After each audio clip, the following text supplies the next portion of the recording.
Price of winning is too high. Wait till you get the bill from regret.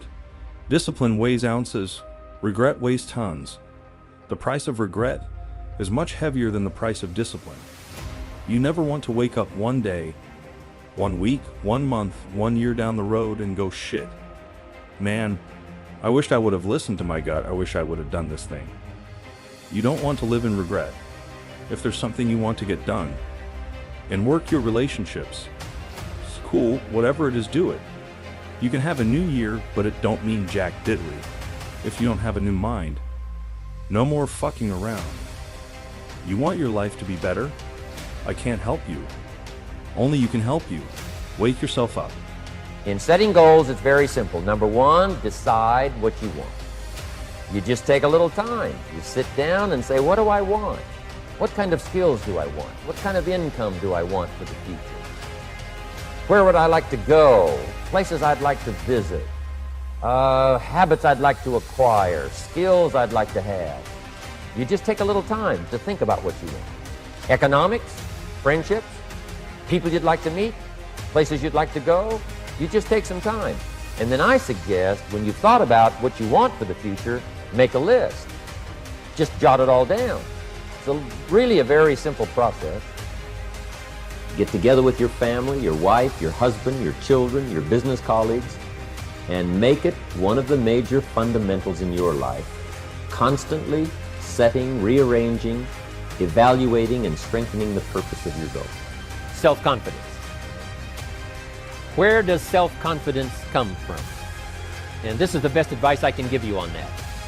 Not neglecting, first of all, the small daily discipline.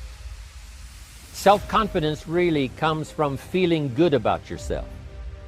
And one of the best ways to feel good about yourself is at the end of the day to know that you poured it on. You did your best. If you conducted a meeting, you did the best you could. If you made a phone call, it was the best phone call you could possibly make. If you wrote a letter, it wasn't a casual letter, it was your best letter. At the end of those kind of days, when you feel good about yourself, self-confidence starts to rise. You know that if you can have this kind of a good day, you can have another one the next day, and those days become the weeks become the months, and the month becomes a powerful year. Self-confidence comes from the lack of neglect. If you will not neglect to do the small daily disciplines. Means you need to walk. We need to be active. But now the question is, when you look at your 24-hour day, how much of this 24-hour day is it active, and how much of it is it like waiting, sitting, and passively observing? And Mr. Shelf gave me all kinds of examples on lifestyle. He gave me 2 phrases that helped change my life. In case you have to leave early, let me give you these 2 phrases. It'll be worth the price of coming and being here today. Just take these 2 phrases home, in case you have to leave early. Here's number 1. Shelf said, Mr. Owen, if you wish to be wealthy, study wealth. When he said that, I said, my gosh, I don't know anybody that studies wealth. Where am I going to learn it? He said, never mind, Mr. Owen, now that you've met me, if you'll be with me for a while, he said, and if you'll commit yourself, he said, I will teach you. And he taught me. He taught me the books. He taught me the stuff. Changed my life. By the time I was 31, I was a millionaire. The man taught me well. If you wish to be wealthy, well. If you want a new year and a new life, you don't need to start on January 1st. Start today. Right now. What do I really want in depth? What are the rituals that'll get me there? And then get yourself to start a few of those actions and lock them in place. If you make the changes in yourself, you're going to be proud this year. And no amount of money or accolades from other people can mirror the feeling of being proud of knowing you've taken back control of your life. Everything in life is always changing. We don't have to work on change. Change is automatic, but progress is not. So if you want to make real progress, you got to say, I got to take control of this process and not just hope it's going to work out. When you resolve this is how it's going to be, that's when you cut off any possibility, except the thing you've committed to. If you want to take the island, you burn the boats. 'Cause when you burn those boats, there's no going back. You're gonna find a way to make things work. You gotta do your best work when you're least motivated. Kids ought to be taught from the time they're just small what to do with $1. If a child has $1 and goes and spends it, right away they've developed the wrong habits. And sure enough, if they continue those poor management habits over the first $1, you can imagine they're probably going to do the same poor things with those same dollars when they get older. The plans we learn when we're small, sure enough, are most often the plans we follow the rest of our lives. What to do with your money and where to put it. We teach in the care and feeding of the goose that lays the golden eggs. You've got to be a happy taxpayer.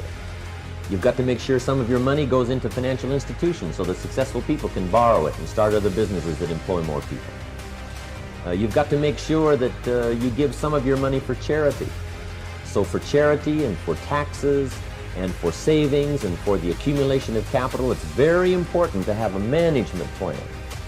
When we come to an opportunity like Herbalife, especially multi-level network marketing, it is so dynamic, it is so powerful, and it is so possible in fortune making that sometimes people want to speed up the process by cutting the corners, by neglecting to do the right things, to cheat a little here, cheat a little here, cross the line just a little bit, because then, it'll grow faster and you can cash in quicker.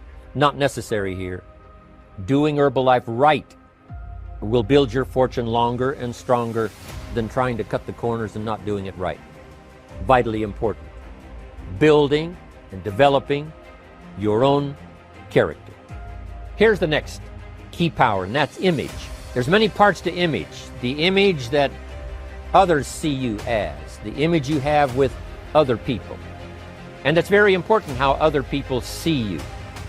Mr. Schultz said, Mr. Owen, if you wish to be happy, study happiness. I didn't know happiness was a study. My best hope for happiness at age 25 was to just go through the day with my fingers crossed, hoping somehow something would make me happy. Schultz said, no, Mr. Owen, happiness is not something you postpone. Happiness is not something off in the future. Happiness is something you design. You got to get the word. Happiness is something you design. Happiness is a study. Happiness is a practice. Happiness is an art. It's not an accident. It's an art. And anybody that wants to can study, practice the art of happy living. Happiness is like culture. Money doesn't make you cultured, but culture is within the grasp of all of us. Start with those two levels of balancing would already be enough. That simply means maybe you are too active in some parts and maybe you're too passive in other parts. No matter in what you are investing in, every one of us has 24 hours that we can work with. Any other skill that you can develop in this world, any skill must be nourished over and over again. And this is why there is the saying, for example, the real skill, the Kung Fu, what we call Kung Fu. Yeah, it's a skill attained by investing a lot of effort. There are only at 86,400 seconds in a day, and you gotta not only operate in them, you gotta do it fast. For some of you, you act as if you have another opportunity. I'm wired differently. Every opportunity is the last opportunity. Every opportunity, I have to reprove myself again. Because the day you become content, the day you stop growing, the day you stop getting better, is the day you die. Be what it is you claim to be about. Be what it is you truly want to be. If you truly want to be successful, if you truly want to change your life, if you truly want to lose 50, 100, 200, 500 *king pounds, be about it today. You master the present. And when you get to the point where you start winning the day, then you start winning a week, and then you start winning a month, and then you start winning a year. Are you hearing what I'm saying? You got the bet on you. You believe in everybody else. You clap for everybody else. You support everybody else. But when are you gonna look in the mirror and believe in the damn person you see? It's about time for you to believe in you. because you got it. Most people try to design tomorrow and next week and next month in their head. They try to just decide what they're going to do. And most people don't even think that far ahead. They think, I have to get up in the morning and go to work, and that's about the extent of it. But a game plan for financial independence, a game plan for your work time, a game plan for your personal time. The family needs a game plan so that you won't miss some of the important things that are helpful to your life and to your success. The kids need a game plan. Mom needs a game plan. Dad needs a game plan. You need a business game plan. You need a game plan for your office. If you're in business, a game plan for your business. A detailed plan for the use of your work time. In the leadership seminar, we talk about how to put together this detailed plan for the day and for the week and for the month. How to stretch out a plan for 6 months and for a year. In doing business around the world, we found that you have to detail the plans in great detail. Otherwise, sure enough, you're going to miss something. Second question you must answer is, where am I from? Very important question. It's a tough question. As a matter of fact, humans have been trying to answer this question for over 2,000-3,000 years. Today, they have been even attempting to say that you are from monkeys. They talk about evolution, but they try to explain that you came from some big bang that caused some genetic coding in the slime, in the abyss of 6 billion years, and all this stuff they talk about. They're trying to explain where you're from.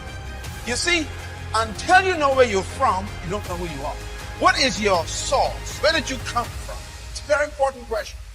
And the third question I had to answer is, why am I here? That's a tough question. Why were you born? Why were you conceived?